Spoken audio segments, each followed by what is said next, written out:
Welcome to How to Shoot Better, a self-assessment. This is a video analysis of my personal shooting mechanics with a critique identifying areas that I certainly need to improve.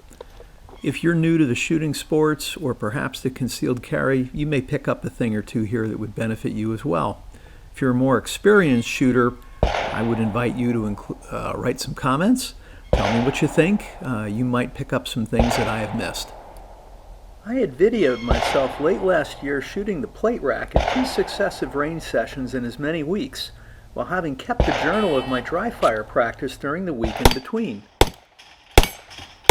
I was initially pretty satisfied cleaning all 6 plates on a cold run, and for me 6 seconds is a pretty good benchmark for 6 plates. I thought I looked pretty smooth and the draw appeared pretty fast, except it really wasn't. Let's break it down. The slow motion replay reveals some insights. While my movement in the draw might look fast, there's a lot of superfluous motion here.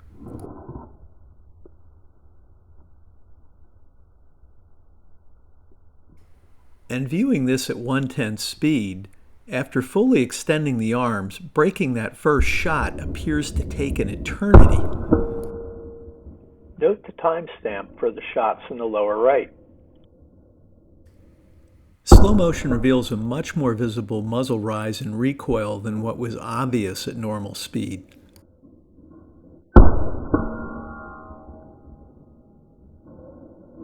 There were some positives. As you can see here, I'm resetting the trigger while in transition between the targets. Better still would have been if I was resetting the trigger in recoil.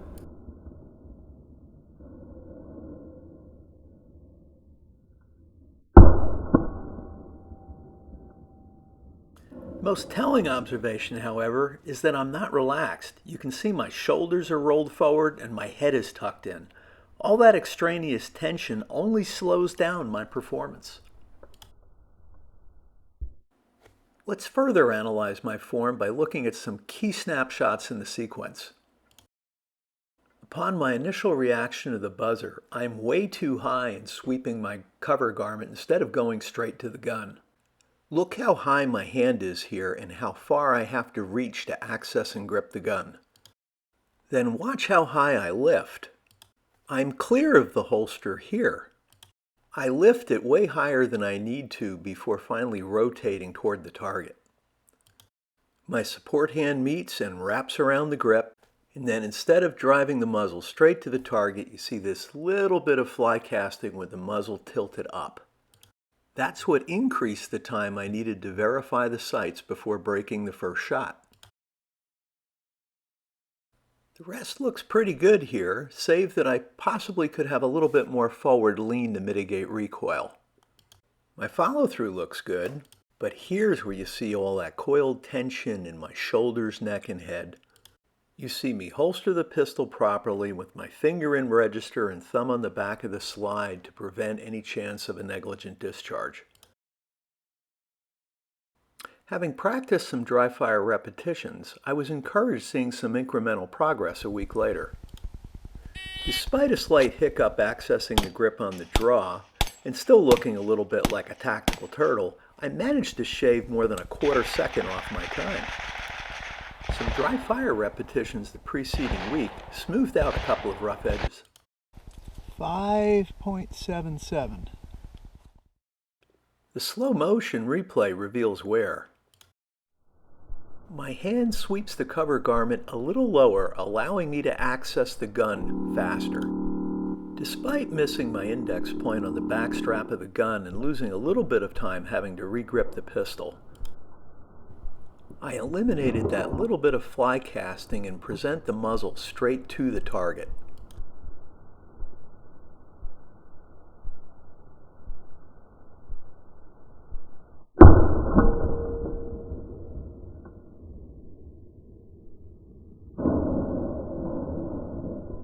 And I just look smoother transitioning across the plates.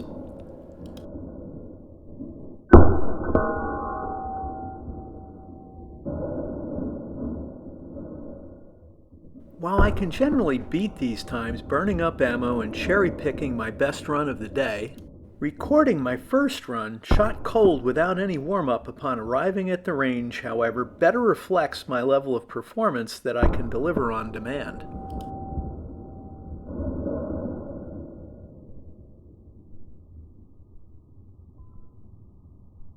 But where exactly did I improve my time? Was it in the draw, the presentation, perhaps the transitions? Let's analyze the two runs side by side. Despite no discernible difference in my reaction time to the buzzer, I do get to the gun quicker in the bottom example before missing my grip and having to re-grip the gun prior to drawing. I'm able to make up for lost time by rotating more quickly after I clear the holster and presenting the muzzle of the firearm directly to the target, eliminating that little fly cast that you saw in the upper example. That enables me to break the shot sooner.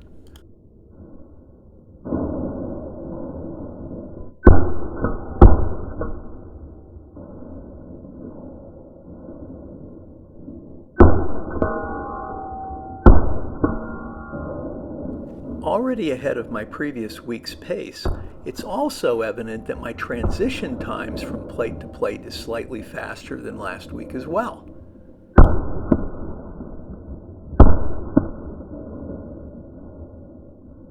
Even after having missed my initial grip on the pistol, I'm faster in the bottom example.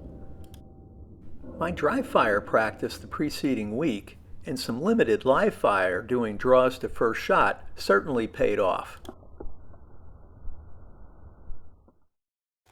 So what did we learn from this example? As you can see here, my draw on 1129 was 0.08 of a second faster. It likely would have been much faster, perhaps 0.2 of a second, had I not missed my grip. And on average, I shaved 0.03 of a second off each of the 5 target transitions. Combined, that allowed my shaving 0.27 of a second off my total time. I'm not suggesting that the results here indicate any consistent improvement. Heck, the difference between any 2 consecutive clean runs on the same day can easily exceed a quarter second. Rather, what the video comparison reveals are the reasons behind differences in time and how conscious effort eliminating extraneous motion contributes to that improvement. Trying to move faster often leads to exaggerated extraneous movements, increasing rather than decreasing the elapsed time shooting a drill such as this. Economy of motion matters most, identifying and eliminating any and all superfluous movement. And videoing myself helped identify that. Just a modest dry fire regimen of 3 20-minute sessions in the week between the 2 examples enabled me to reduce some of that extraneous motion. There's more I need to work on, but the important thing here is that proper dry fire repetition builds improved shooting mechanics.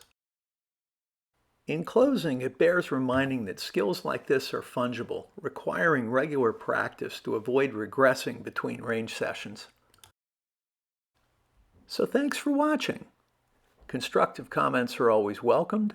If you'd like to see more, please subscribe.